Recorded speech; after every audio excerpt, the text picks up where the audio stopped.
तो यहाँ आप देखिए मध्यकालीन भारत का इतिहास। तो ये मध्यकालीन भारत का इतिहास इसके अंतर्गत हम यहाँ पर देख रहे हैं ये मध्यकालीन यूपीके का आपको मध्यकालीन भारत का इतिहास है, मध्यकालीन भारत का इतिहास है। और ये पाठ्यक्रम होगा और पाठ्यक्रम के अंतर्गत यहाँ पे हम आपको गुर्जर प्रतिहार के बारे में पढ़ेंगे।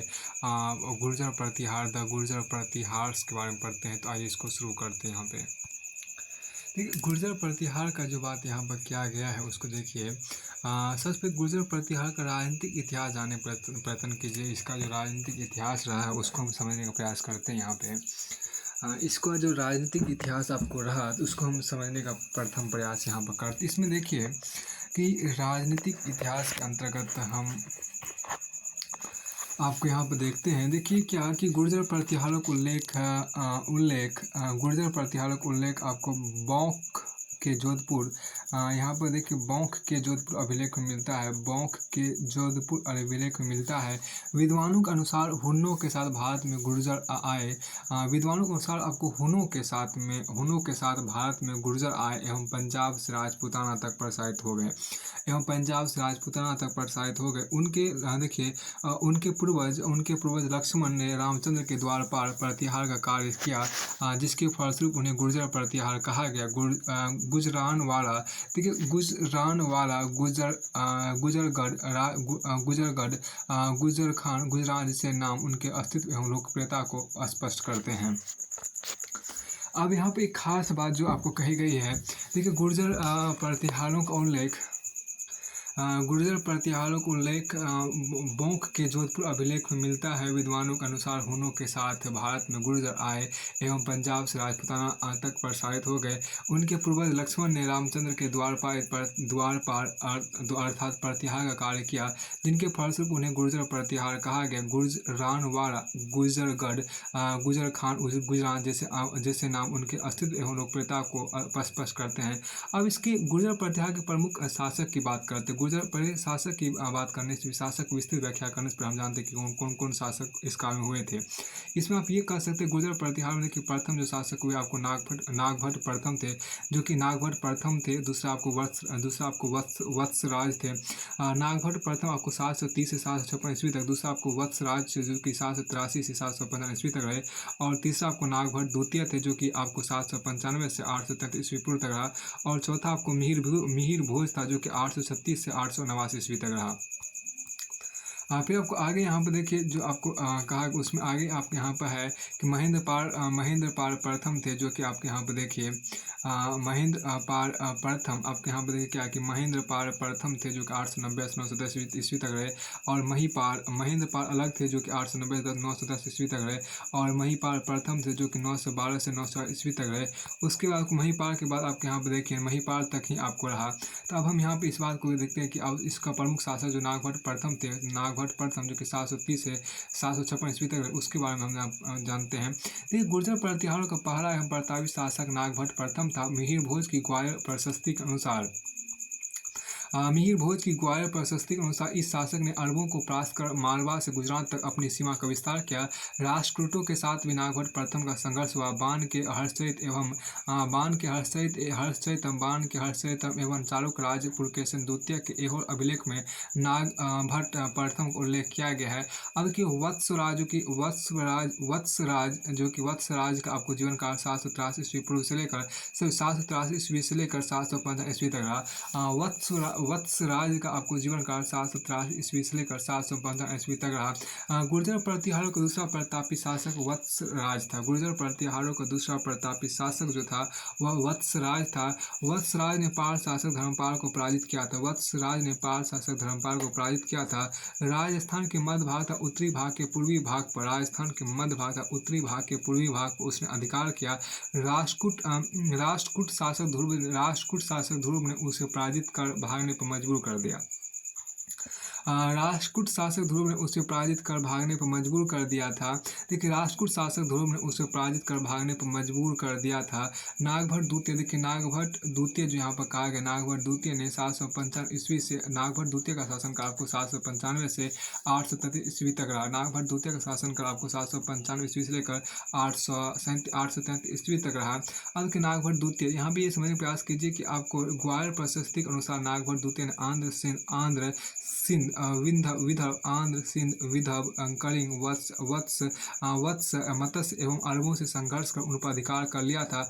810 ईस्वी में राष्ट्रकूट शासक गोविंद तृतीय ने नागभट्ट द्वितीय को पराजित कर मालवा एवं गुजरात पर आक्रमण कर लिया था। राम भट्ट, देखिए राम भट्ट इस वंश का सर्वाधिक असफल शासक था। राम भट्ट जो था वह इस वंश का, मतलब आपको इस वंश का सबसे सर्वाधिक असफल शासक था। अब देखिए राम भट्ट का जो जीवन काल रहा वो आपको शासनकाल जो रहा वो 833 से लेकर 837 ईस्वी तक शासनकाल रहा। इसमें देखिए मिहिर भोज आपको आता है। मिहिर भोज का जो शासनकाल रहा वो आपको 836 से लेकर 889 ईस्वी तक रहा। तो मिहिर भोज का जो शासनकाल रहा वो आपको 836 से 889 ईस्वी तक रहा। इसी भोज प्रथम के नाम से भी जाना जाता था। मिहिर भोज को भोज प्रथम के नाम से भी जाना जाता था। मिहिर भोज गुर्जर प्रतिहार वंश का सर्वश्रेष्ठ एवं सर्वाधिक शक्तिशाली शासक था। तो मिहिर भोज जो था, देखिए यहाँ पर क्या, मिहिर भोज आपको गुर्जर प्रतिहार वंश का सर्वश्रेष्ठ एवं सर्वाधिक शक्तिशाली शासक था। अपने पिता रामचंद्र को मारकर इसने सत्ता प्राप्त की थी। पाल शासक देवपाल विग्रहपाल एवं राष्ट्रकूट शासक कृष्ण द्वितीय को मिहिर भोज ने परास्त किया था। मिहिर भोज की राजधानी कन्नौज थी। पंजाब मालवा राजपूताना काठियावाड़ मध्य प्रदेश मिहिर भोज के साम्राज्य के अंतर्गत आते थे।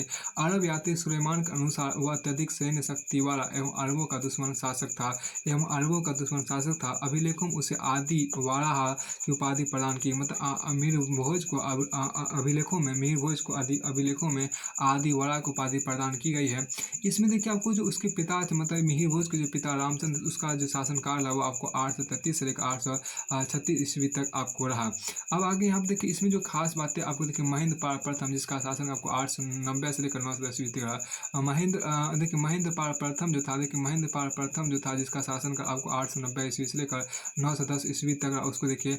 महेंद्र पाल एक प्रतापी शासक था जिसका साम्राज्य हिमालय से विंध्याचल एवं पूर्वी समुद्री तट से पश्चिमी समुद्र तट तक फैला हुआ था। महेंद्र पाल प्रथम का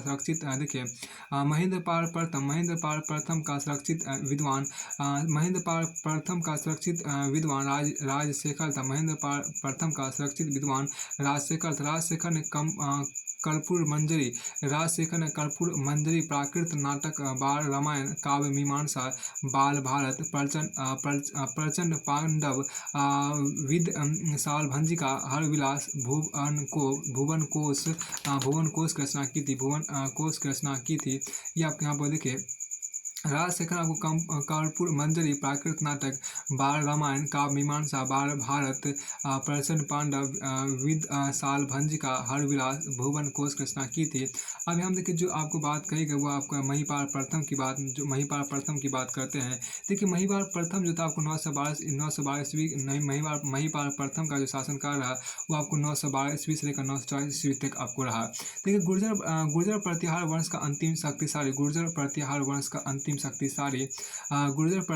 का अंतिम शक्तिशाली एवं प्रभावशाली शासक महिपाल प्रथम था। इस काल में कन्नौज पर सर्वाधिक आक्रमण हुए। 915 से 918 ईस्वी तक राष्ट्रकूट शासक इंद्र तृतीय ने कन्नौज पर आक्रमण कर खूब लूटपाट की थी।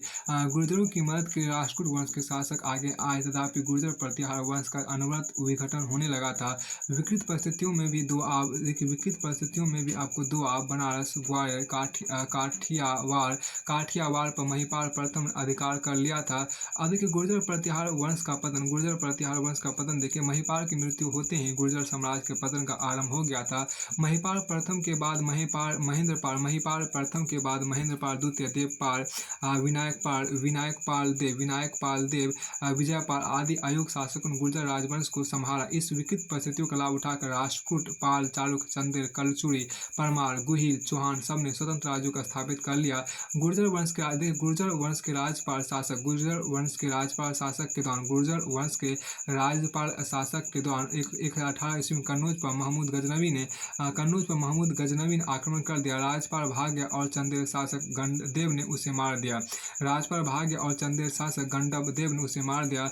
राज्यपाल के बाद देखिए राज्यपाल के बाद त्रिलोचनपाल देखिए राज्यपाल के बाद त्रिलोचनपाल राज्यपाल के बाद त्रिलोचनपाल राज्यपाल के बाद त्रिलोचनपाल गुर्जर राजवंश का शासक बना। राज्यपाल के बाद त्रिलोचनपाल गुर्जर राजवंश का शासक बना। गुर्जर प्रतिहार वंश का अंतिम शासक यशपाल था। गढ़वालुन 180 ईस्वी में कन्नौज पर अधिकार कर गुर्जर प्रतिहार वंश का अंत कर दिया। तो गुर्जर प्रतिहार शासन की महत्ता की बात यहाँ पर की गई है। तो गुर्जर प्रतिहार यहाँ पर जो आपको कही गई है गुर्जर प्रतिहार, इसमें जो आपको कही उसको समझ देखिए गढ़वालुन 180 ईस्वी में यहाँ जो कहा गढ़वालुन 180 ईस्वी में एक यहाँ पर जो देख सकते हैं आप गढ़वालुन 180 ईस्वी में कन्नौज पर अधिकार कर गुर्जर प्रतिहार वंश का अंत कर दिया। देखिए गुर्जर प्रतिहार शासन की महत्ता की बात यहाँ पर करते हैं। गुर्जर प्रतिहार शासन की जो महत्ता रही उसको यहाँ पर देखिए। देखिए उत्तर भारत में समस्त साम्राज्यों को एक सूत्र में बांधकर गुर्जर प्रतिहार साम्राज्य के रूप में गुर्जर प्रतिहार शासकों ने राजनीतिक एकता स्थापित की। अरब देखिए अरबी आतातियों यहाँ पर जो कहा गया देखिए अरबी अतातियों जो यहाँ पर आपको कहा उसको समझने का प्रयास कीजिए।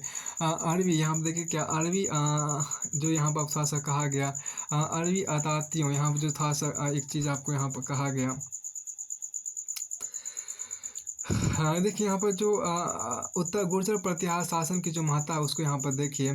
उत्तर भारत में समस्त साम्राज्यों को एक सूत्र में बांध यहाँ पर जो आपको कहा गया देखिए उत्तर भारत में समस्त साम्राज्यों को एक सूत्र में बांध कर गुर्जर प्रतिहार साम्राज्य के रूप में गुर्जर प्रतिहार शासकों ने राजनीतिक एकता स्थापित की। उत्तर भारत में समस्त साम्राज्यों को एक सूत्र में बांधकर उत्तर भारत में समस्त साम्राज्यों को एक सूत्र में बांधकर गुर्जर प्रतिहार साम्राज्य के रूप में गुर्जर प्रतिहार शासकों ने राजनीतिक एकता स्थापित की। यहाँ तक उत्तर भारत में समस्त साम्राज्यों को एक सूत्र में बांधकर गुर्जर प्रतिहार साम्राज्य के रूप में उत्तर भारत में समस्त साम्राज्यों को एक सूत्र में बांधकर गुर्जर प्रतिहार साम्राज्य के रूप में गुर्जर प्रतिहार शासकों ने राजनीतिक एकता स्थापित की। अरबी आतातियों देखिए अरबी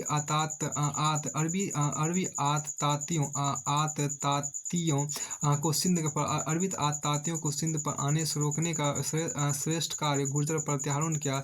प्रतिहार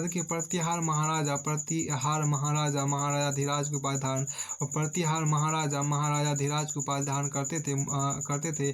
भुक्ति देखिए यहाँ पर क्या भुक्ति ही है। भुक्ति मंडल विषय प्रशासनिक इकाइयाँ थी। दंडपाशिक महाप्रतिहार दंडनायक बलाधिकृत प्रतिहारों के प्रमुख पदाधिकारी थे। फिर आपको आगे यहाँ देखिए क्या कि महाकवि राजशेखर गुर्जर प्रतिहार शासक महेंद्रपाल के दरबारी कवि थे जिन्होंने बाल रामायण कर्पूर मंजरी इत्यादि ग्रंथ रचना की थी। चंडकौशिक के रचनाकार सोमेश्वर इसी काल के थे। ब्राह्मण धर्म का इस काल में सर्वाधिक विकास हुआ। वैष्णव धर्म का सर्वाधिक प्रचलन था। शिव गणेश सूर्य शक्ति की इसी काल में पूजा होती थी। पश्चिमी भारत एवं राजपुताना में जैन धर्म का भी प्रचलन था। अब यहाँ देखिए जो खास बात आपको यहाँ पर रही है वो आते हैं राजपूत राज्यों का उदय। देखिए राजपूत राज्यों के उदय की बात करते हैं। यहाँ जो कहा देखिए गुर्जर प्रतिहार राज्यों का अवशेष पर कई राज्यों का उदय हुआ। 10वीं शताब्दी उत्तरांत तक 10वीं शताब्दी के उत्तरांत तथा 11वीं शताब्दी के प्रारंभ में कई स्वतंत्र राज्यों का आविर्भाव हुआ। कई स्वतंत्र राज्यों का आपको आविर्भाव हुआ। आविर्भाव हुआ, जिन्हें राजपूत राज माना जाता है। राजपूतों की उत्पत्ति देखिए, देखिए राजपूत राज्यों के इतिहास के साक्ष्य, राजपूत राज्यों के इतिहास के साक्ष्य के रूप में प्रमुख ऐतिहासिक ग्रंथ हमीर महाकाव्य, कुमार पालचेत, सहस्रांकचतम देखिए, नव सहनसा सहनसाम, नव सहनसांकचैत्रम, पृथ्वीराज रासु इत्यादि, सहनसाम, चैत्रम, पृथ्वीराज रासु इत्यादि है। कर्नल टॉट के अनुसार देखिए, कर्नल टॉट के अनुसार राजपूत शक कुषाण एवं हुनों की संतान थे। कर्नल टॉट के अनुसार राजपूत जो थे वह शक कुषाण एवं हुनों की संतान थी। वी ए स्मिथ एवं विलियम कुक के अनुसार राजपूत विदेशी थे। और देखिए देखिए यहाँ पर क्या, वी ए स्मिथ एवं विलियम कुक के अनुसार राजपूत विदेशी थे। राजपूत विदेशी थे, पर राजपूत विदेशी थे। आरजी भंडारकर तथा आरजी भंडारकर तथा डॉक्टर ईश्वरी प्रसाद का भी यही मत है। चंद बरदाई के अनुसार राजपूतों की उत्पत्ति यज्ञ कुंड से हुई थी। चंद बरदाई के अनुसार राजपूतों की उत्पत्ति यज्ञ कुंड से हुई थी। नव सहनसा कचरितम, कचरितम, हमीर रासो, पृथ्वीराज हमीर रासो। यहाँ देख क्या कि यहाँ पर आपको है कि हमीर रासो, पृथ्वीराज रासो एवं सीसाना अभिलेख में इस मत की पुष्टि की गई है। यहाँ देखिए, पृथ्वीराज रासो के अनुसार, पृथ्वीराज रासो के अनुसार परशुराम द्वारा क्षत्रियों को समाप्त कर देने पर संपूर्ण जगत में अव्यवस्था फैल गई। अतः धर्म की सुरक्षा के लिए ब्रह्मा की आज्ञा से विश्वामित्र, गौतम, अगस्त ने आबू पर्वत पर यज्ञ करना प्रारंभ किया। तो उस समय दैत्यों ने बाधा पहुंचाई। उससे बचने के लिए वशिष्ठ मुनि ने अग्निकुंड से 3 वीर पुरुषों प्रतिहार, चालुक्य एवं परमार को पैदा किया। 3 वीर पुरुषों प्रतिहार देखिए क्या, प्रतिहार, चालुक्य और परमार को पैदा किया। लेकिन वे धर्म की रक्षा करने में नाकाम रहे। तब एक नए अग्निकुंड से वशिष्ठ ने चौहानों को पैदा किया, जिन्होंने राक्षसों को मार भगाया।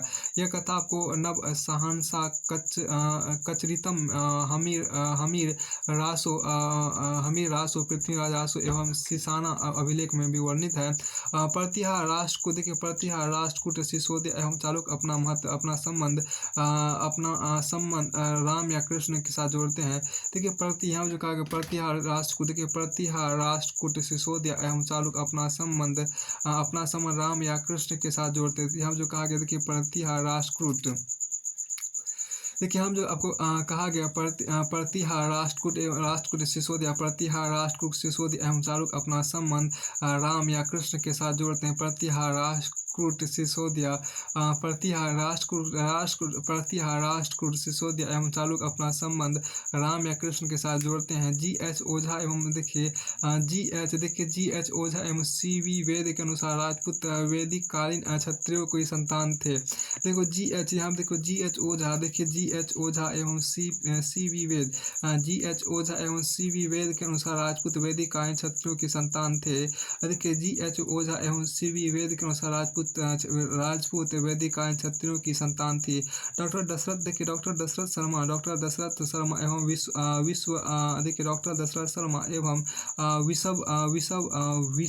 शरण पाठक के अनुसार, देखिए डॉक्टर दशरथ शर्मा एवं विषम भरण शरण पाठक के अनुसार, यहाँ पर नाम था आपको जटिल है। देखिए जो नाम आपको कहा विषम भरण, देखिए विषम भरण शरण पाठक के अनुसार ब्राह्मणों से राजपूतों की उत्पत्ति हुई है। अब देखिए आपको यहाँ पर जो ये कहा गया कि प्रतिहार चौहान चंदेर गुही राजवंशों के संस्थापक ब्राह्मण ही थे। प्रतिहार चौहान चंदेर, हम जो देखिए कहा कि प्रतिहार चौहान चंदेर राजवंशों के संस्थापक ब्राह्मण ही थे। गुप्त साम्राज्य, हम देखिए गुप्त साम्राज्य देखिए क्या कि प्रतिहार चौहान चंदेर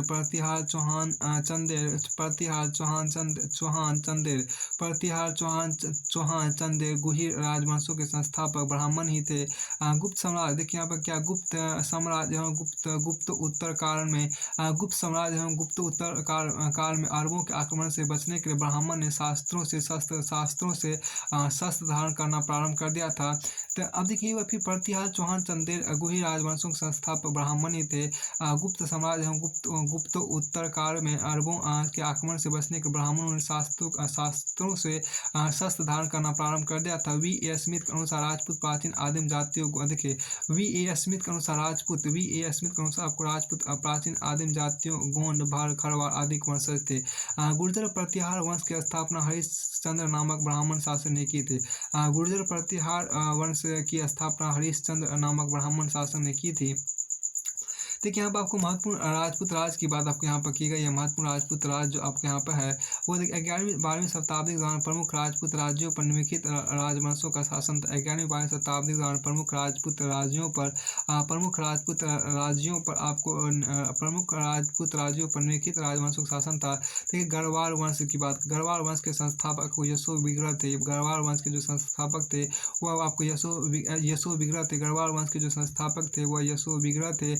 अन्य संबंधित वंश जो थे आपको ययाति थे, राष्ट्रकूट थे, कौशाम्बी के चंद्र वंशीय क्षत्रिय थे। वंश का दूसरा नाम को गहरवाल थे, गहलोत थे, जिसको गुहिलोत या गहलोत बोलते हैं।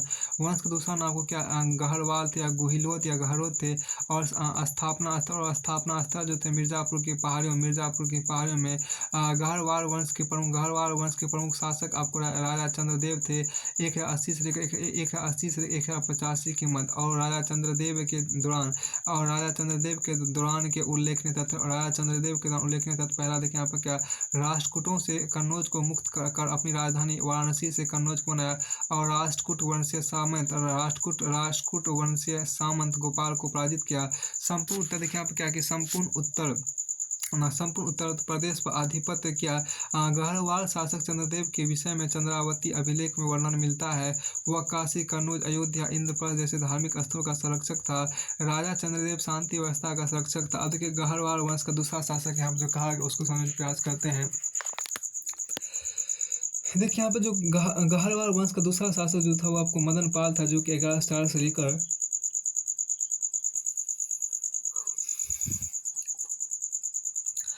गढ़वाल वंश का जो दूसरा शासक था वो आपको मदन पाल था, जो 1104 से 1114 ईस्वी तक रहा। देखिए मदन पाल द्वारा स्थापित कृत एवं उल्लेखनीय तथ्य जो आपको पहला देखिए क्या बसई एवं सारनाथ अभिलेखों में वर्णन मिलता है। बसई एवं सारनाथ अभिलेखों में वर्णन मिलता है। फिर देखिए तुर्कों के साथ संघर्ष, लेकिन तुर्क आक्रमणकारियों ने उसे बंदी बना लिया था। और देखिए मदन पाल सर्वाधिक निर्भर शासक था। और चौथा मदन पाल का पुत्र गोविंद चंद्र 1114 ईस्वी से 1154 ईस्वी तक मदन पाल का पुत्र आपको गोविंद चंद्र गढ़वाल वंश का अग्रिम शासक था। फिर आपको आगे यहाँ पर जो है क्या कि देखिए गोविंद चंद्र का शासनकाल नमा देखिए गोविंद चंद्र का शासनकाल जो आपके यहाँ पर रहा। गोविंद चंद्र सर्वाधिक शक्तिशाली शासक सिद्ध हुआ कि मगध, मालवा, उड़ीसा, कलिंग, कश्मीर, गुजरात पर आधिपत्य स्थापित किया। उसने चोर राजाओं से मित्रता की। तुर्की आक्रमणकारियों को सिंध पर आने से रोका। उसके संधि विग्रही लक्ष्मीधर ने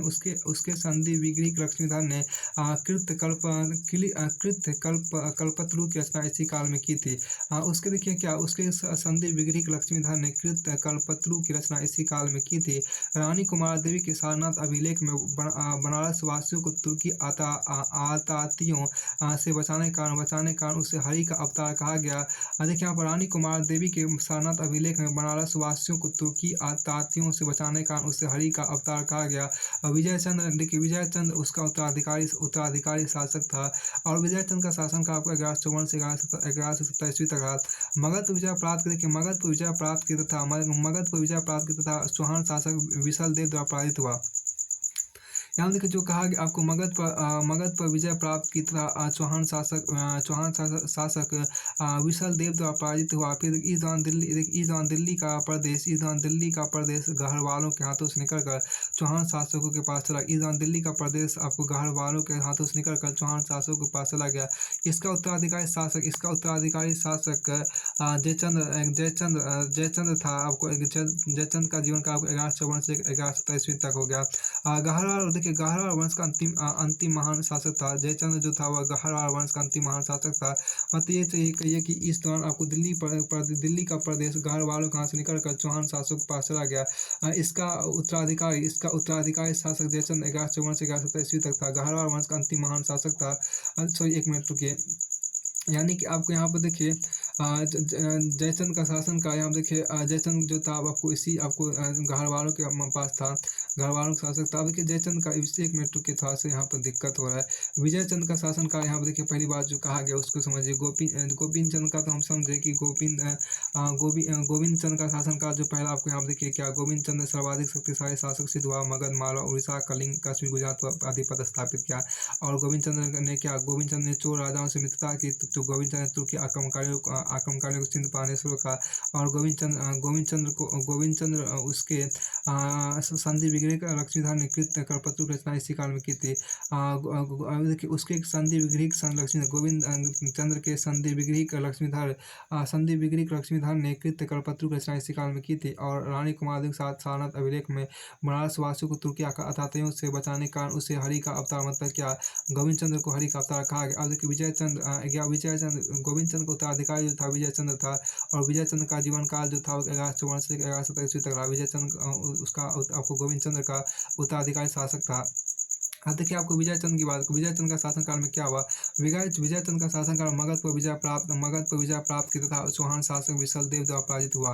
तो विजय चंद्र जो था आपको मगध पर विजय प्राप्त किया तथा चौहान शासक विशाल देव द्वारा पराजित हुआ। उसके बाद यहाँ पर देखिए क्या कि विजय चंद्र में क्या इस दौरान दिल्ली का प्रदेश गढ़वालों के हाथों से निकलकर चौहान शासक के पास चला गया। इस दौरान जो विजय चंद्र के अंतर्गत जो आपको इस दौरान दिल्ली का जो प्रदेश था वह आपको विजय चंद्र के दौरान क्या हुआ, दिल्ली का प्रदेश गढ़वालों के हाथों से निकलकर चौहान शासकों के पास चला गया। और इसका उत्तराधिकारी शासक मतलब विजय चंद्र का उत्तराधिकारी शासक जो था वो जयचंद्र था। और जयचंद्र का जीवन काल जो था 1154 से 1127 ईस्वी तक आपको था। अब देखिए यहाँ पर 11वां पॉइंट आपको यहाँ पर कहा गया जयचंद्र का आपको शासनकाल, जयचंद्र का जो आपको शासनकाल उसको समझने प्रयास कीजिए। ठीक है, जयचंद्र का शासनकाल जो रहा वो गढ़वाल वंश का अंतिम महान शासक था। जयचंद्र जो यहाँ देखिए जयचंद्र जो आपके यहाँ पर था वो आपको गढ़वाल वंश का अंतिम महान शासक था। दिल्ली के अजमेर से चौहानों के साथ उसकी शत्रुता, दिल्ली के अजमेर के चौहानों के साथ जयचंद्र का शत्रुता था, दुश्मनी थी। जयचंद्र के निमंत्रण मोहम्मद गौरी पृथ्वीराज पर आक्रमण किया। जयचंद्र के निमंत्रण पर ही मोहम्मद गौरी ने पृथ्वीराज पर आक्रमण किया एवं इसी के फलस्वरूप तराइन के युद्ध में उसकी हार हुई थी। जयचंद्र के निमंत्रण पर ही मोहम्मद गौरी ने पृथ्वीराज पर आक्रमण किया था एवं इसी के फलस्वरूप तराइन के युद्ध में उसकी हार हुई थी। मतलब जयचंद्र की हार हुई थी, मोहम्मद गौरी की हार हुई थी। 1194 ईस्वी में चंदावल के युद्ध में जयचंद्र पराजित होकर मारा गया था। उसकी हार हुई। हम देखिए जयचंद्र के निमंत्रण पर मोहम्मद गौरी ने पृथ्वीराज पर आक्रमण किया था एवं इसी के फलस्वरूप तराइन के युद्ध में उसकी हार हुई थी। फिर देखिए 1194 ईस्वी में चंदावल के युद्ध में जयचंद्र पराजित होकर मारा गया था। 1194 ईस्वी में चंदावल के युद्ध में ही जयचंद्र पराजित होकर मारा गया था। उसका देखिए नेसधिया चरित्रम के रचनाकार कवि आपको श्रीहर्ष जयचंद्र के द्वारा कवि थे। नेसधिया चरित्रम देखिए आप जो कहा गया देखिए क्या कि नेसधिया चरित्रम के रचनाकार कवि नेसधिया चरित्रम के रचनाकार कवि श्रीहर्ष जयचंद्र के दरबारी कवि थे। दरबारी कवि थे। खंड खद उनका ही ग्रंथ था। आख्यानों के अनुसार कि जयचंद्र की पुत्री संयोगिता का अपहरण पृथ्वीराज तृतीय ने किया था। बहुत अच्छी बात यहाँ पर नहीं है। देखिए आख्यानों के अनुसार जयचंद्र यहाँ पर जो कहा गया आख्यानों के अनुसार यहाँ पर जब कहा गया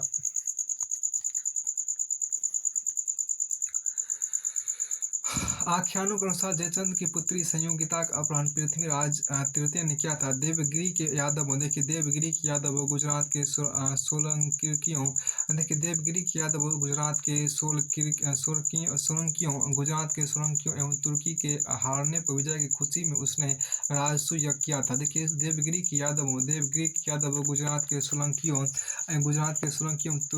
तुर्कों एवं तुर्कों के हराने पर देवगिरी के यादव गुजरात के सोलंकियों एवं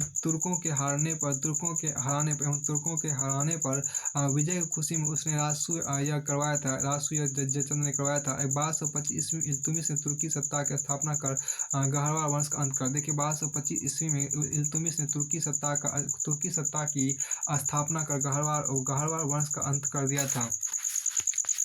फिर आप आगे यहाँ पर देखिए जो आपको है चौहान वंश की बात की। देखिए राजपूतों के राज में गहरवालों के पश्चात चौहान राज प्रमुख दूसरा राज था। इसकी प्रमुख शाखा आपको सपाद लक्ष्य के चौहान राज की स्थापना 7वीं सदी में वासुदेव ने की थी। इस राज की राजधानी अजमेर के पास शाकंभरी या सांभर थी। चौहान वंश के प्रारंभिक राजा गुर्जर प्रतिहारों के सामंत थे।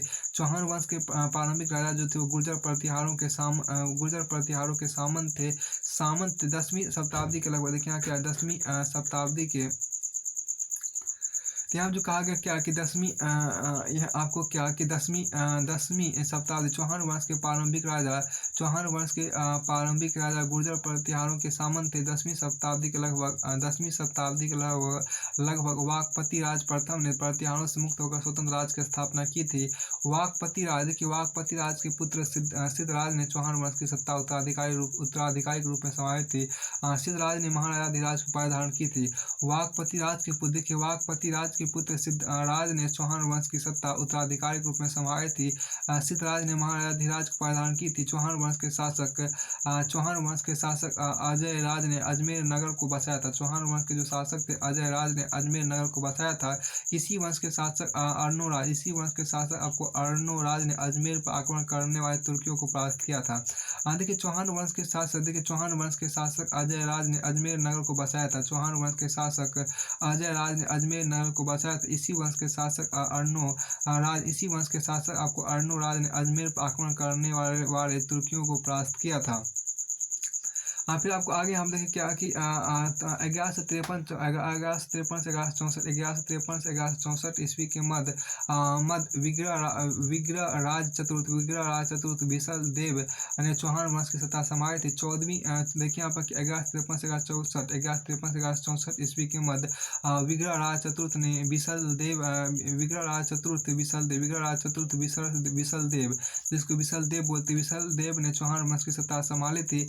चौहानों की शक्ति का सर्वाधिक विस्तार इसी काल में हुआ था। विग्रह राज चतुर्थ ने दिल्ली झांसी पर कब्जा किया था। तुर्की आतातियों को पराजित किया था। ललित विग्रह, देखिए हम जो कहा गया ललित विग्रह राज नामक ग्रंथ सोमेश्वर ने विग्रह राज के सम्मान में लिखा था। पंजाब, पश्चिमी उत्तर प्रदेश, राजस्थान उसका साम्राज्य फैला हुआ था। राजपूताना एवं मालवा के कई शासकों ने उसकी अधीनता स्वीकार की थी। चौहान वंश का अंतिम महान शासक पृथ्वीराज तृतीय था। उसने चौलुक्य चंदेल राजाओं से युद्ध किया था। इस शासक ने बुंदेलखंड के चंदेल शासक परमार्दी देव को युद्ध में पराजित किया था। वीर योद्धा अलाउद्दीन इसी युद्ध में मारे गए थे। आज वीर योद्धा, देखिए यहाँ पर क्या कि इसमें जो कहा गया इस शासक ने ये जो आपको पृथ्वीराज तृतीय ने उसने देखिए चौहान वंश का अंतिम महान शासक पृथ्वीराज तृतीय था। उसने चौलुक्य चंदेल राजाओं से युद्ध किया था।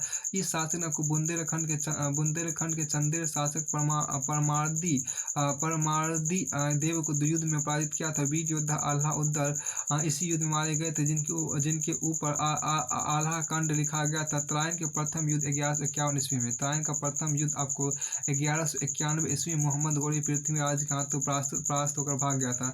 त्रायन के प्रथम युद्ध 1191 ईस्वी में मोहम्मद गौरी पृथ्वीराज के हाथों परास्त होकर भाग गया था। फिर देखिए क्या कि तराइन के यहाँ पे जो कहा गया है कि तराइन के जो आपके यहाँ कहा गया कि तराइन के द्वितीय, यहाँ पे देखिए तराइन के द्वितीय युद्ध 1192, तराइन के द्वितीय युद्ध 1192 ईस्वी मोहम्मद गोइन उसी को बंदी बनाकर मार दिया। तराइन के द्वितीय युद्ध 1192 ईस्वी मोहम्मद गोइन उसी को मतलब पृथ्वीराज को बंदी बनाकर मार दिया। चंद्र देखिए चंद्रवरदायी द्वारा चंद्रवरदायी लिखित पृथ्वीराज रासुम उसके प्रताप का वर्णन किया गया है। तुर्कों ने अजमेर और दिल्ली पर आक्रमण कर चौहान वंश का अंत कर दिया। 1192 ईस्वी में कुतुबुद्दीन ऐबक ने चौहान वंश की सत्ता का अंत कर दिया था। 1192 ईस्वी में कुतुबुद्दीन ऐबक ने चौहान वंश की सत्ता का अंत कर दिया। चौहान शासक गोविंद हरिराज पृथ्वी के पश्चात भी तुर्कों के अधीनस्थ शासक रहे। चौहान शासक गोविंद देखिए चौहान शासक गोविंद हाँ, चौहान शासक गोविंद हरिराज पृथ्वी, यहाँ पे जो कहा गया चौहान शासक जो आपको यहाँ पर कहा गया देखिए चौहान शासक गोविंद हरिराज, चौहान शासक आपको चौहान शासक गोविंद हरिराज पृथ्वी जो चौहान शासक गोविंद हरिराज पृथ्वी के पश्चात भी चौहान शासक गोविंद हरिराज पृथ्वी राज्य के पश्चात भी तुर्कों के अधीनस्थ शासक, तुर्कों के अधीनस्थ आपको शासक रहे। फिर देखिए यहाँ पे जो कहा गया चंदेर वंश की बात यहाँ पे आपको की गई। चंदेर वंश की जो बात आपको यहाँ पर है उसको देखिए। ठीक है, चंदेर वंश का उदय जेजाक भुक्ति या बुंदेलखंड में हुआ था। चंदेर वंश का जो यहाँ पर कहा गया क्या कि चंदेर वंश का जो उदय था वो चंदेर वंश का जो उदय हुआ वो जेजाक भुक्ति या बुंदेलखंड में हुआ था, जिसकी राजधानी खजुराहो थी। चंदेर राज्य की स्थापना 9वीं शताब्दी में ननुक ने की थी। ये प्रतिहारों का अधीनस्थ थे, लेकिन हर्षदेव और यशोवर्मन के समय चंदेर स्वतंत्र हो गए थे। चंदेरों को चंद्रवंशीय माना गया था। राजपूतों के 36 कुलों में इनका नाम मिलता है। चंदेरों को चंद्रवंशीय कहा माना गया था। राजपूतों के 36 कुलों में इनका नाम मिलता है। चंदेर वंश के संस्थापक ननुक ने चंदेर वंश के संस्थापक ननुक के पुत्र जयसिंह या जेजा के नाम पर बुंदेलखंड का नाम जेजाक भुक्ति पड़ा था। चंदेर शासक यशोवर्मन 925-950 ईस्वी तक ने प्रतिहार शासकों को परास्त कर चंदेर शासक यशोवर्मन ने आपको प्रतिहार शासक परास्त कर कालिंजर पर अधिकार कर लिया था। कलचुरी परमार उड़ीसा के सोमवंशीय शासकों को इसी चंदेर शासक ने परास्त किया था। इसी चंदेर शासक मतलब कि यशोवर्मन ने ही परास्त किया था। उसने कश्मीर, गोंड और मिथिला के साथ भी संघर्ष किया था। खजुराहो के प्रसिद्ध विष्णु मंदिर का निर्माण यशोवर्मन ने कराया था। खजुराहो के प्रसिद्ध विष्णु मंदिर का निर्माण जो था वो यशोवर्मन ने कराया था। देखिए यशोवर्मन का पुत्र, देखिए यशोवर्मन का जो पुत्र था वो आपको यशोवर्मन का पुत्र आपको धनदेव चंद्रों का सर्वाधिक शक्तिशाली शासक था। यशोवर्मन का जो पुत्र आपको था जिसका नाम धनदेव था उसने चंद्रों का सर्वाधिक महत्वपूर्ण देखो यशोवर्मन का जो पुत्र आपको धनदेव था वो चंदेरों का सर्वाधिक शक्तिशाली शासक था। और धनदेव का जो जीवन काल है वो 950 ईस्वी से लेकर 1002 ईस्वी तक रहा। अब देखिए यहाँ पर क्या कि प्रतिहारों से पूर्णतः मुक्त कराने का श्रेय प्रतिहारों से पूर्णतः मुक्त कराने का श्रेय आपको धनदेव अर्थात धन को ही दिया जाता है। कांची, वड़ा, लंका, कोशा के शासकों को उसने प्राप्त किया था। पालों से राड, देखिए पालों से राड मतलब पश्चिम बंगाल, तो पालों से राड मतलब पश्चिम बंगाल तथा अंग छीनने वाला शासक धनदेव ही था। हिंदू राजा जयपाल को तुर्की आक्रमणकारियों के विरुद्ध सहायता उसने ही की थी। मतलब हिंदू राजा जयपाल को तुर्की आक्रमणकारियों के विरुद्ध सहायता आपको धनदेव ने ही दिया था, धनदेव ने की थी। जिन्नाथ, देखिए जिन्नाथ विश्वनाथ वैद्यनाथ के मंदिरों को खजुराहो में बनाने का कार्य उसी ने किया था। मतलब जिन्नाथ विश्वनाथ वैद्यनाथ के मंदिरों को खजुराहो में बनाने का कार्य आपको धनदेव ने ही किया था। उसकी महत्वपूर्ण सफलता ग्वालियर विजय थी। धनदेव की महत्वपूर्ण सफलता ग्वालियर विजय थी। कि धनदेव का पुत्र आपको गणदेव का पुत्र आपको गणदेव हुआ।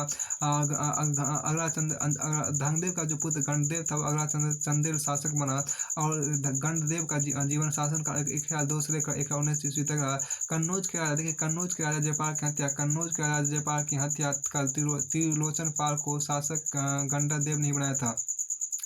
कन्नौज के राजा जयपाल के, देखिए कन्नौज के राजा जयपाल, कन्नौज के जो राजा आपको जयपाल थे, जयपाल की हत्या कर त्रिलोचन पाल के त्रिलोचन पाल को शासक गंडव देव ने ही बनाया था। त्रिलोचन पाल को शासक गंडव देव ने ही बनाया था। गंडव देव का पुत्र विद्याधर भी महान शासक, गंडव देव का पुत्र विद्याधर भी महान शासक था।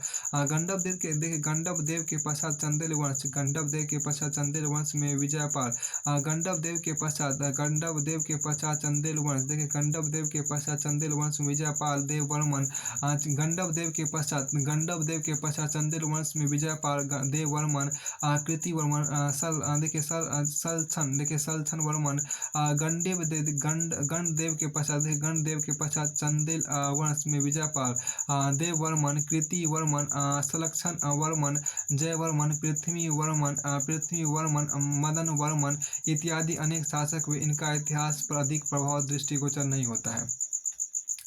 चंदेल वंश का अंतिम महान राजा, देखिए चंदेल वंश का अंतिम महाराजा परमर्दी या परिमल था। चंदेल वंश का अंतिम महान राजा परमर्दी या परिमल था, जिसने 1162 से 1202 ईस्वी के मध्य शासन किया था।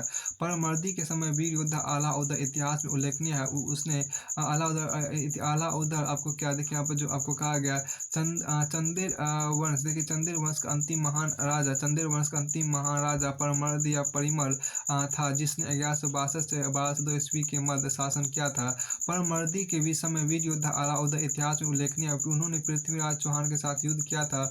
1203 ईस्वी में कुतुबुद्दीन ऐबक ने कालिंजर पर आक्रमण कर लिया था। चंदेल सत्ता का पूर्णतः अलाउद्दीन खिलजी ने, देखिए यहाँ देखिए चंदेल सत्ता का पूर्णतः अंत जो था वो अलाउद्दीन खिलजी के समय हुआ था। चंदेल के, देखिए यहाँ पर क्या कि चंदेल की सत्ता का पूर्णतः जो अंत हुआ आपको अलाउद्दीन खिलजी के समय ही आपको हुआ था। फिर आपको आगे यहाँ पर देखिए कहा गया, अब आते हैं परमार वंश की बात। यहाँ पे देखिए गुर्जर प्रतिहार की सत्ता समाप्ति के बाद मालवा में 20वीं शताब्दी में परमार वंश का उदय हुआ था। परमार वंश का जो आपको था वह उदय आपको हुआ था। देखिए धारा उज्जैन, जो कि धारा मतलब उज्जैन, मालवा घाट, मालवा या लाट, वारंग, देखिए वारंग मतलब आपको क्या हो गया, आपको वारंग मतलब आपको बांसवाड़ा होता है। चंद्रावती मतलब कि आबू हो गया। जाल और मालवा, धारा उज्जैन उसकी शाखाएं थी। मालवा के, देखिए मालवा के परमार सर्वाधिक, मालवा के परमार सर्वाधिक प्रसिद्ध थे। परमार राष्ट्र को, देखिए परमार जो थे वह राष्ट्रकूटों के सामंत थे। परमार वंश का संस्थापक उपेंद्र था। परमार वंश का जो संस्थापक था वो उपेंद्र था। देखिए वैरी सिंह प्रथम, सियक प्रथम, वाकपति प्रथम, वैरी सिंह द्वितीय परमार वंश के प्रमुख प्रारंभिक शासक थे। परमार वंश का पहला स्वतंत्र एवं शक्तिमान शासक सियक या श्रीहर्ष था। प्रारंभिक शासकों में सर्वाधिक शक्तिशाली शासक वाक्यति मुंज था। देखिए वाक्यति मुंज का शासनकाल 973 से लेकर 950 ईस्वी तक रहा। देखिए त्रिपुरी, यहाँ जो कहा गया त्रिपुरी लाट, यहाँ देखिए त्रिपुरी लाट कर्नाटक के एवं चोल साम्राज्य तक उसने अपने साम्राज्य को फैलाया था। चोल साम्राज्य तक उसने साम्राज्य को फैलाया था। चालुक्य नरेश तिलप द्वितीय को उसने कई बार हराया था, लेकिन उसकी मृत्यु भी उसी युद्ध में हुई थी। अब देखिए वाकपति पुंज के कारण उज्जैनी की प्रसिद्ध चारों दिशाओं में, वाकपति पुंज के काल में उज्जैनी की प्रसिद्धि चारों दिशाओं में फैल गई थी। वह एक महान एवं विद्वान शासक था। पद्मगुप्त, देखिए पद्मगुप्त ने नवसासम कचरितम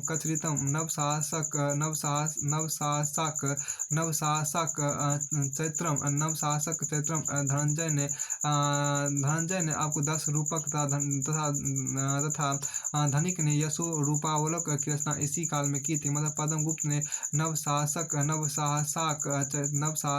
चैत्रम की रचना की थी। धनंजय ने 10 रूपक की चर्चा की थी तथा धनिक ने यशो रूपावलोक की रचना इसी काल में की थी। फिर आपको आगे यहाँ देखिए कहा गया,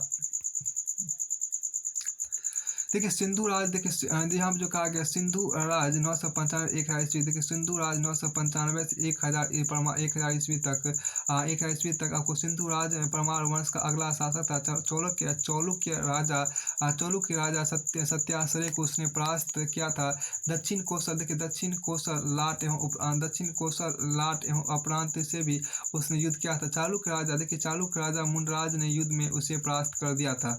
अब देखिए भोज 1000 से लेकर 1055 ईस्वी तक देखिए भोज परमाणु का सर्वाधिक शक्तिशाली श्रेष्ठ या महान शासक था। चेदी, गुजरात, कर्नाट, लाट और गुर्जर राजाओं से युद्ध करने के साक्ष्य उदयपुर प्रशस्ति में प्राप्त हुए थे। कल्याणी का देखिए कल्याणी का चालुक्य राजा विक्रमादित्य चतुर्थ को उसने परास्त किया था। भोज ने कलचुरी शासक गांगे देव को हराकर बिहार में आरा के पास भोजपुर पर अपना अधिकार कर लिया था। भोजपुर की स्थापना परमार शासक भोज ने ही की थी। राजा भोज ने परमाणु की राजधानी उज्जैनी से धारा बनाई थी। राजा भोज ने ही परमाणु की जो राजधानी थी वह उज्जैनी से धारा बनाई थी। कलचुरी और सोलंकियों के सम्मिलित आक्रमण से उसकी मृत्यु हुई थी। मतलब राजा भोज की मृत्यु हुई थी। अब देखिए उदयपुर प्रशस्ति के अनुसार परमार शासक भोज ने रामेश्वर, केदारेश्वर तथा सोमनाथ में मंदिर का निर्माण करवाया था। उदयपुर प्रशस्ति के अनुसार परमार शासक भोज ने ही रामेश्वर, केदारेश्वर तथा सोमनाथ में मंदिर का निर्माण कराया था। भोजसल तालाब का निर्माण, धारी नगरी के चौराहों पर 84 मंदिरों का स्थापना, शारदा मंदिर में सरस्वती की प्रतिमा की स्थापना परमार शासक भोज ने की थी। परमार शासक भोज ने आपको भोजसल तालाब का निर्माण कराया था और परमार शासक भोज ने ही धारी नगरी के चौराहों पर 84 मंदिर का स्थापना करवाया था और परमार शासक भोज ने आपको शारदा सदन का निर्माण करवाया था और शारदा मंदिर में सरस्वती की प्रतिमा का स्थापना भी परमार शासक भोज ने की थी। धारा नगरी के शारदा सदन में दीवानों पर पारिजात मंजरी नाटक अर्जुन वर्मा ने खुदाया। देखिए आपको धारा नगरी के शारदा सदन में दीवानों पर पारिजात मंजरी नाटक अर्जुन वर्मा ने खुदाया तथा भोजकृत क्रुम शतक उसके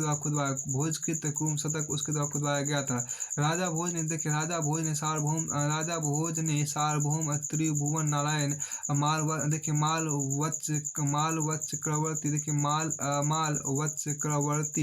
मालवच चक्रवर्ती जैसी उपाधि धारण की थी। वह कविराज के उपनाम से ख्यात था। भोज प्रसिद्ध लेखक विद्वान था विद्वानों का रक्षक था। भोज प्रसिद्ध लेखक विद्वान था विद्वानों का रक्षक था। भोज द्वारा लिखित ग्रंथ निम्नलिखित थे। देखिए यहाँ पर क्या कि भोज द्वारा लिखित ग्रंथ अपनिलिखित, जिसमें पहला ग्रंथ देखिए समरांगन सूत्रधार जिसको हम शिल्प शास्त्र बोलते हैं, सरस्वती कंठाभरण जिसको अलंकार शास्त्र बोलते हैं, श्रृंगार प्रकाश जिसको अलंकार शास्त्र बोलते हैं, जिसको हम अलंकार शास्त्र बोलते हैं। फिर आपको देखिए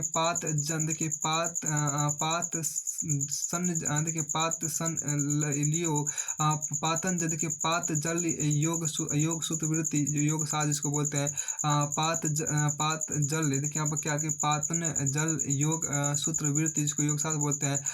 कुर्म शतक जिसको काव्य नाटक बोलते हैं, कुर्म शतक काव्य नाटक और चंपू रामायण काव्य नाटक या श्रृंगार मंजरी देखिए श्रृंगार मंजरी काव्य नाटक या आयुर्वेद सर्वस्व देखिए आयुर्वेद या और तत्व प्रकाशक रहा। नाम देखिए क्या नाम मालिका शब्दकोश और शब्दानुशासन शब्दकोश रहा। देखिए भोज के परिणाम जो कहा भोज के पश्चात जो यहाँ पर आपको कहा गया, देखिए भोज के पश्चात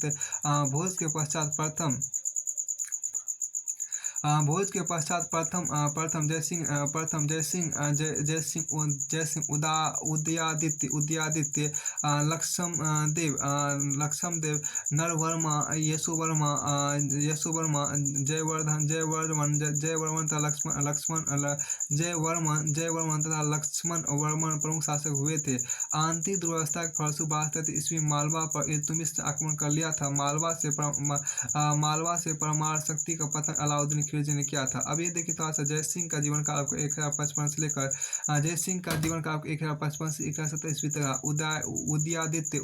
उदयादित्य का जीवन काल 1170 से लेकर 1186 ईस्वी तक रहा और लक्ष्मणदेव का शासनकाल 1186 लेकर 1194 ईस्वी तक रहा। आपको नरवर्मा का शासनकाल 1194 से लेकर 1133 ईस्वी तक अर्थात 1133 ईस्वी तक रहा और यशोवर्मा का शासनकाल 1133 से लेकर 1142 ईस्वी तक रहा। अब देखिए यहाँ पर सोलंकी देखिए सोलंकी या चालुक्य वंश की बात करते हैं। सोलंकी या चालुक्य वंश जो यहाँ पे आप उसको देखिए। देखिए सोलंकी या चालुक्य वंश का उदय गुजरात में अनहिलवाड़ में हुआ था। चालुक्य वंश की सत्ता को मूल राज प्रथम ने चालुक्य वंश की सत्ता को मूल राज प्रथम ने स्थापित किया था। देखिए मूल राज प्रथम का जीवन का 942 से 955 ईस्वी तक रहा। चालुक्य शासक भीमराज प्रथम के समय में सोमनाथ पर महमूद गजनवी ने आक्रमण किया था। 1025 ईस्वी में सोमनाथ पर आक्रमण के समय महमूद गजनवी से डरकर भीमराज भाग गया था। 1025 ईस्वी में सोमनाथ पर आक्रमण के समय महमूद गजनवी से डरकर भीमराज भाग गया था। यहाँ पे सच पे देखिए क्या कि आपको भीमराज प्रथम का शासनकाल आपको 1022 से लेकर 1064 ईस्वी तक रहा और 1022 से 1064 ईस्वी तक रहा। फिर देखिए चालुक्य सोलंकी वंश का सर्वाधिक शक्तिशाली शासक जय सिंह राज प्रथम था। चालुक्य सोलंकी वंश का सर्वाधिक शक्तिशाली शासक जय सिंह या सिद्ध राज था जिसने 1044 से लेकर 1045 ईस्वी तक शासन किया था। उसने चौहान परमार चंदेल कल्याणी के चालुक्यों को पराजित कर अपनी शक्ति का विस्तार किया था। देखिए चालुक्य यहाँ पर जो कहा गया चालुक्य शासक मूलराज द्वितीय के समय 1178 ईस्वी मोहम्मद गोरी ने सोलंकियों पर आक्रमण किया था, जो चालुक्य शासक भीम के द्वारा पराजित कर दिया गया था। यहाँ देखिए क्या कि चालुक्य शासक मूलराज द्वितीय ने के समय 1178 ईस्वी मोहम्मद गोरी ने सोलंकियों पर आक्रमण किया था, जो चालुक्य शासक भीम के द्वारा पराजित कर दिया गया था। फिर आपको आगे देखिए कि 1178 ईस्वी में कुतुबुद्दीन ऐबक ने यहाँ जो कहा 1178 ईस्वी में कुतुबुद्दीन ऐबक ने भीम द्वितीय को 1178 ईस्वी में कुतुबुद्दीन ऐबक ने भीम द्वितीय को परास्त कर गुजरात पर अधिकार कर लिया था। चालुक्य वंश का अंत देखिए चालुक्य वंश का अंत आपको बघेलों ने किया। चालुक्य वंश का जो अंत था वो बघेलों आपके यहाँ पर क्या था। फिर यहाँ देखिए क्या कि कलचुरी वंश की बात यहाँ पर की गई है। कलचुरी वंश देखिए यहाँ पर क्या 9वीं शताब्दी में देखिए 9वीं शताब्दी में कोकल प्रथम ने त्रिपुरी या चेदी जबलपुर के निकट डाहल मंडल में कलचुरी वंश को स्थापित किया था। गांगे देव कलचुरी वंश का सर्वाधिक प्रतापशाली शासक था, जिसने 1119 से लेकर 1004 ईस्वी तक शासन किया था। गांगे देखिए यहाँ पे क्या गांगे देव ने विक्रमादित्य को उपाधि धारण की थी। विक्रमादित्य को उपाधि धारण की थी। देखिए फिर कि उत्कल भागलपुर बनारस पर उसने एक अधिकार प्राप्त किया था। कलचुरी वंश का अंतिम महान शासक आपको लक्ष्मीकर्ण था, जिसने 1042 से लेकर 1032 ईस्वी तक शासन किया था।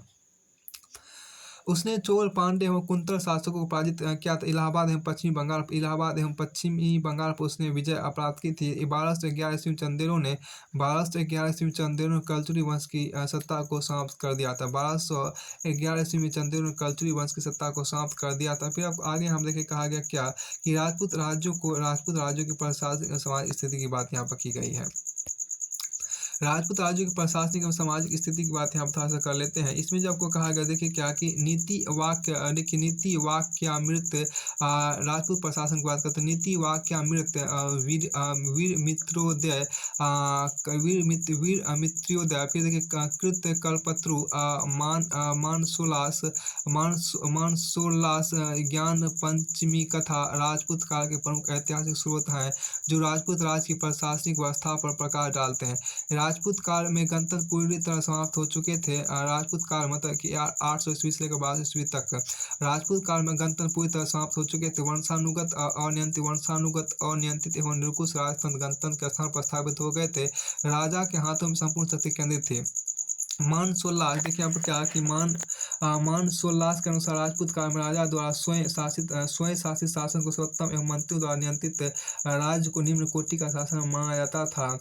देखिए फिर देखिए महेश्वर सूर्य के ज्ञान पंचमी कथा के अनुसार केवल वही शासक भोपाल है जो सचमुच ही पृथ्वी की रक्षा करता हो। अनुयायी शासक तो केवल एक चोर अथवा डाकू के समान है। राजपूत काल में राजा प्रजापालक होते थे। ब्राह्मण विद्वानों का आदर सत्कार करना गरीबों असहायों देखिए गरीबों असहायों की सहायता करना, धर्म का पालन करना या करवाना राजा के प्रमुख कर्तव्य होते थे। सैनिक, न्यायिक, प्रशासनिक उत्तरदायित्व राजा का सैनिक, प्रशासनिक, न्यायिक उत्तरदायित्व राजा का होता था। प्रशासन और राज्य का सर्वस्व देखिए प्रशासन और राज्य का सर्वस्व राजा को माना जाता था। फिर आपको आगे यहाँ पे देखिए कहा गया कि आगे इसमें आपको ये है कि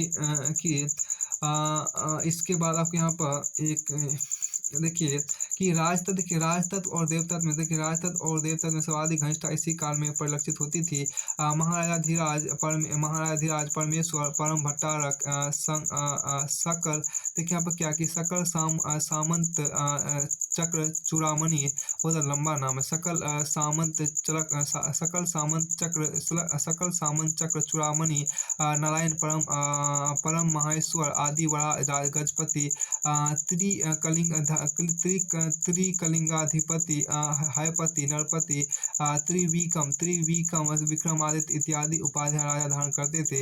एक अधिकांश राजा का उत्तराधिकारी उसका ज्येष्ठ पुत्र होता था। उत्तराधिकारी के यदा कदा संघर्ष भी होता था। प्रशासन में युवराज की प्रमुख भागीदारी होती थी। राजाभिषेक भी किया जाता था। राज के उपाधियां युवराज भी ग्रहण करते थे।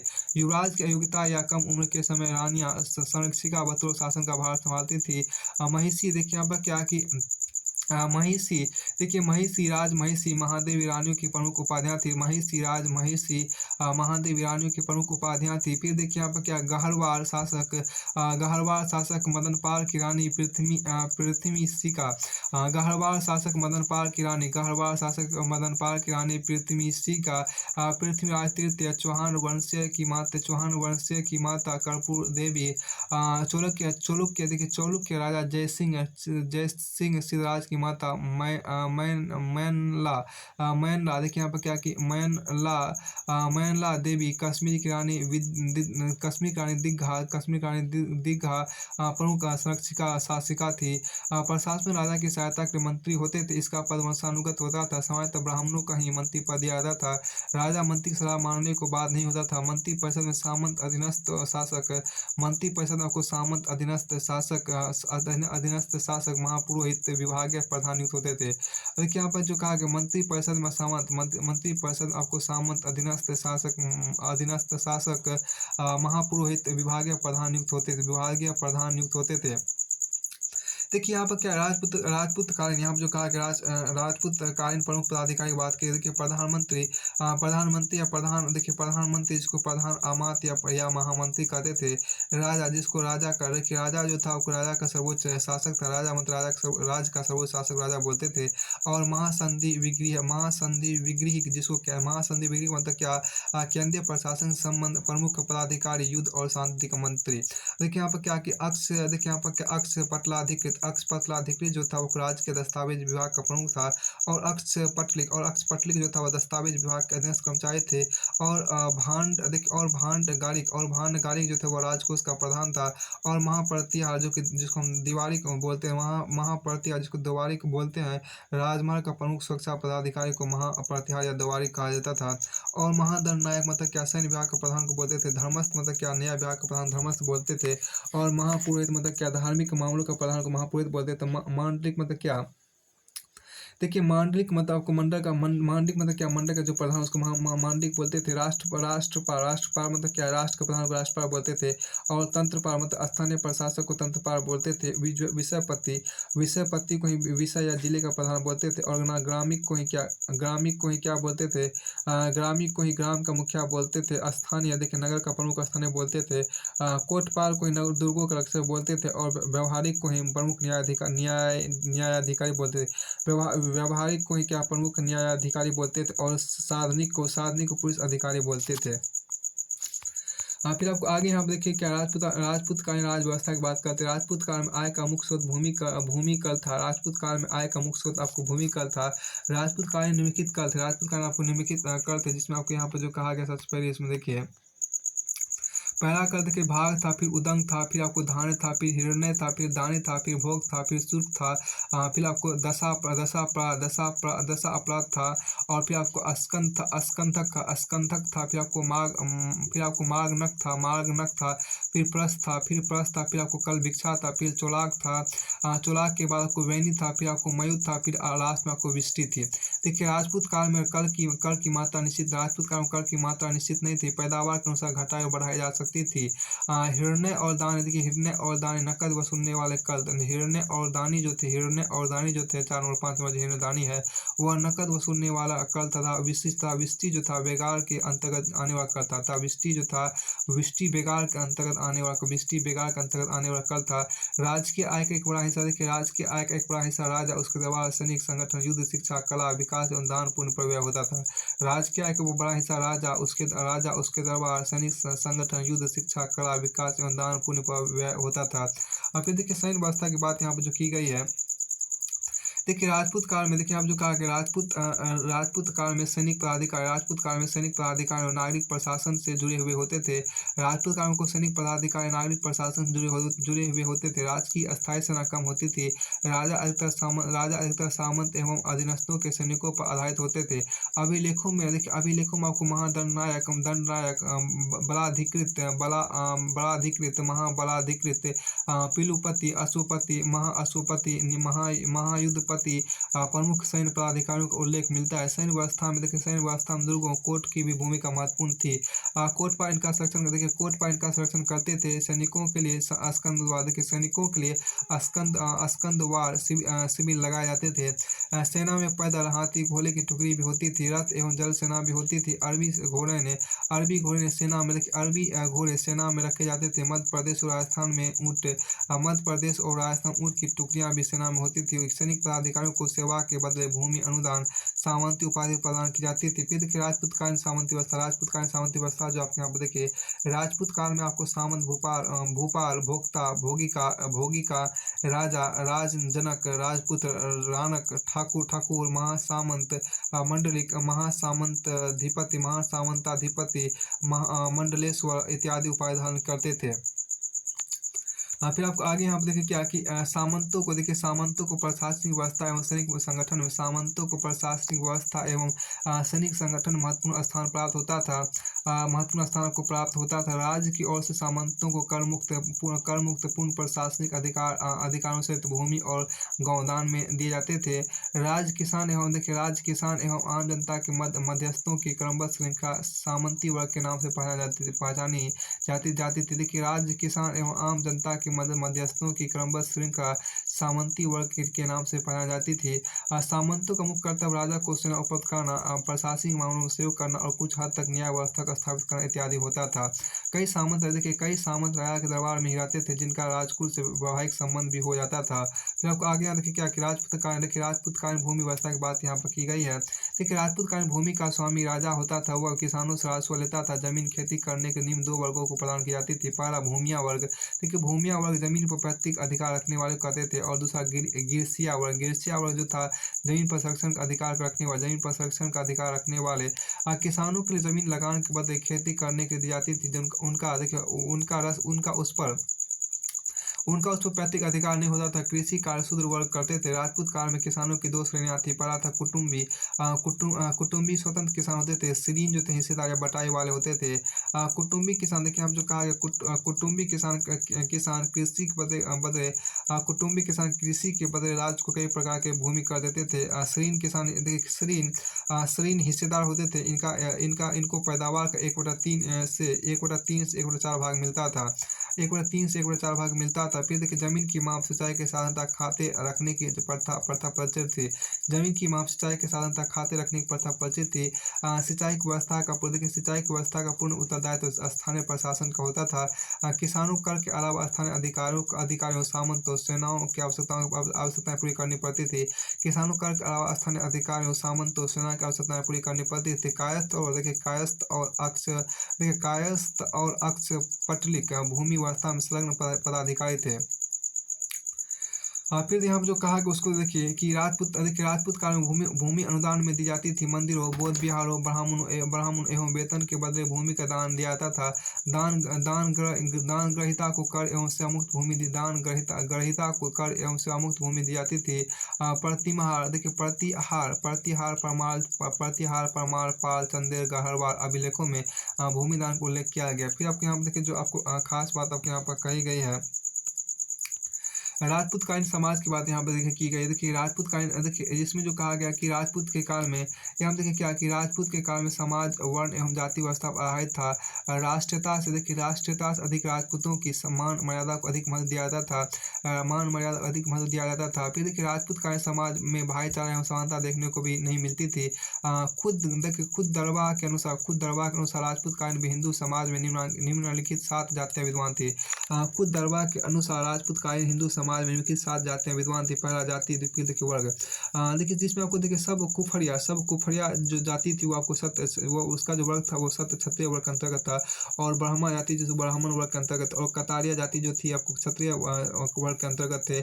बैसू जाति जो थी आपको वैश्य वर्ग के अंतर्गत थे। और शूद्रिया जाति जो थी वो आपको शूद्र वर्ग के अंतर्गत थे। और संडिया जाति जो थी आपको चांडा वर्ग के अंतर्गत थे। लहू जाति जो था वो अपने दिया गया।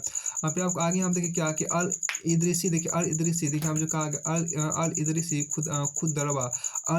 खुद दरबा के द्वारा वर्णित लहू देखिए यहाँ पर क्या कि अल इदरीसी खुद दरबा के अनुसार अल इदरीसी हम जो कहा गया अल इदरीसी खुद दरबा के अनुसार जो यहाँ पर कहा गया क्या कि अल इदरीसी खुद दरबा के द्वारा, और देखिए यहाँ पर क्या अल इदरीसी खुद दरबा के द्वारा वर्णित लहू जाति के स्थान पर जाकिया नामक जाति को उल्लेख मिलता है। जाकिया देखिए अल इदरीसी खुद दरबा के द्वारा वर्णित लहू जाति के स्थान पर जकिया नामक जाति को उल्लेख मिलता है। अल बेरूनी ने ब्राह्मण क्षत्रिय वे शूद्र के अतिरिक्त 8 अंत्यजों का वर्णन किया है।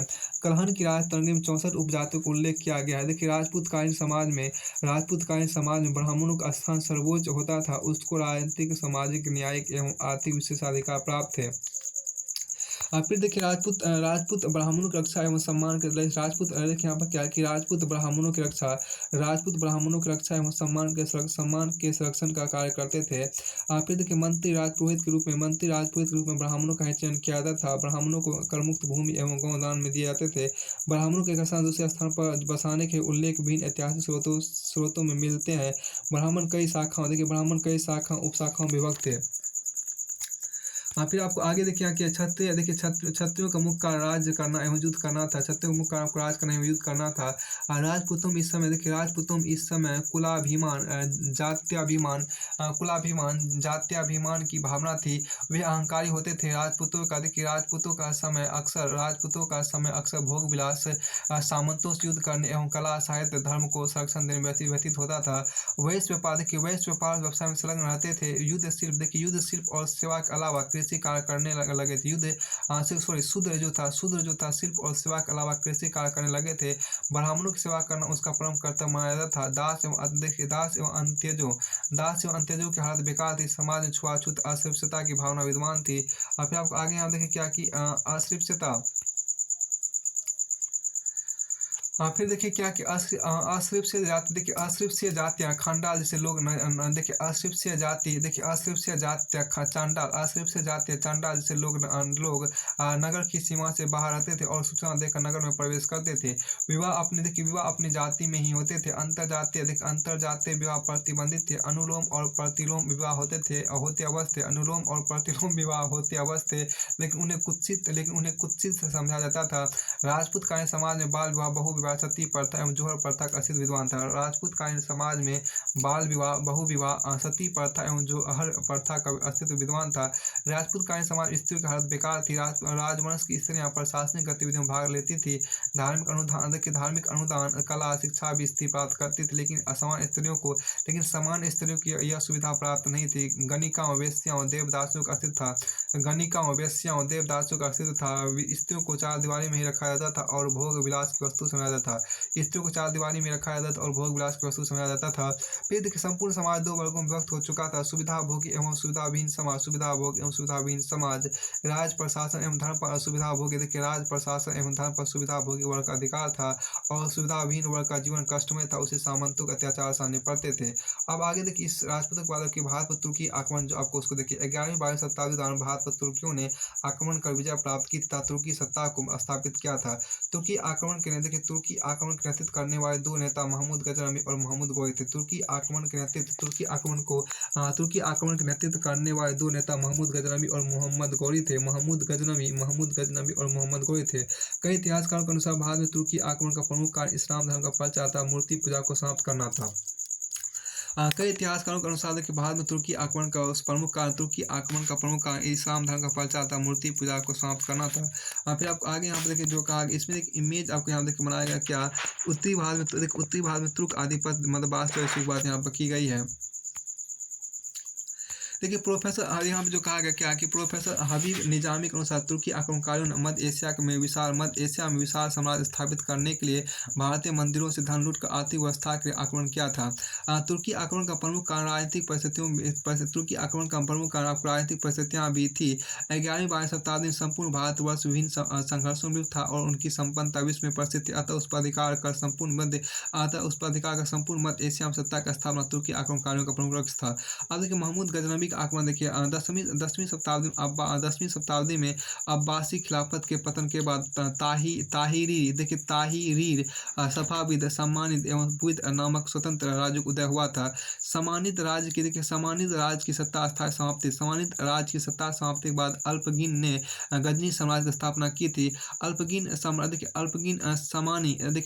सामानी साम्राज्य के प्रशासकों में तुर्की गुलाम था, जिसने मौका देकर मध्य एशिया में अपना स्वतंत्र राज्य स्थापित कर लिया, जिसकी राजधानी गजनी थी। अल्पगिन के पश्चात अबू बकर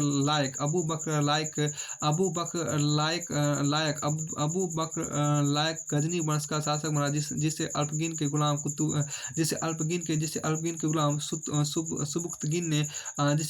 के गुलाम सुबुक्तगिन ने पदच्युत कर गजनी पर अधिकार कर लिया था। फिर आपको आगे हम देखें क्या अल्पगिन ने हिंदू शाही राजा जयपाल को पराजित कर अधीनता स्वीकार करने के बाद कर दिया। फिर देखिए अफगानिस्तान, खुरासान, बल्ख तथा भारत के पश्चिमोत्तर भारत तक अपना साम्राज्य को विस्तारित किया। महमूद गजनवी सुबुक्तगिन का पुत्र था, जिसने 998 से 1030 ईस्वी तक शासन किया था।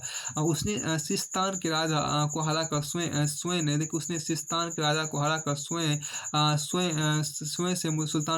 से सुल्तान को उपाधि धारण की थी। खलीफा ने उसे यमीनु दौला साम्राज्य का दाहिना हाथ एवं अमीन उल मिल्लत मुसलमानों का संरक्षक की उपाधि सम्मानित किया था। महमूद गजनवी का वंश यामनी वंश के नाम से प्रसिद्ध था। उसने 1000 से 1026 ईस्वी के मध्य भारत पर 17 बार आक्रमण किए थे। महमूद गजनवी ने सबसे पहले 1000 ईस्वी में आपको सीमांत दुर्गों पर आक्रमण कर तुर्की आक्रमण की शुरुआत की थी।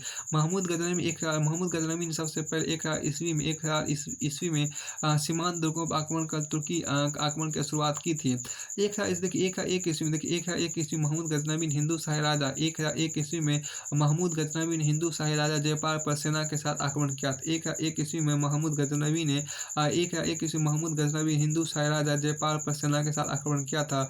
पेशावर के समीप हुए इस युद्ध में जयपाल पराजित हुआ और उसी युद्ध में उसकी मृत्यु हो गई थी। फिर देखिए आपको यहाँ पर जो आपको एक मैप आपको यहाँ पर शो किया गया है, ये आपको हिंद महासागर मैप महमूद गजनवी के भारत आक्रमण का यहाँ पर मैप दिया गया है। इसके बाद आपको ये जो पेज आपको है उसको हम बाद में देखेंगे, इसको यहीं तक रखिए।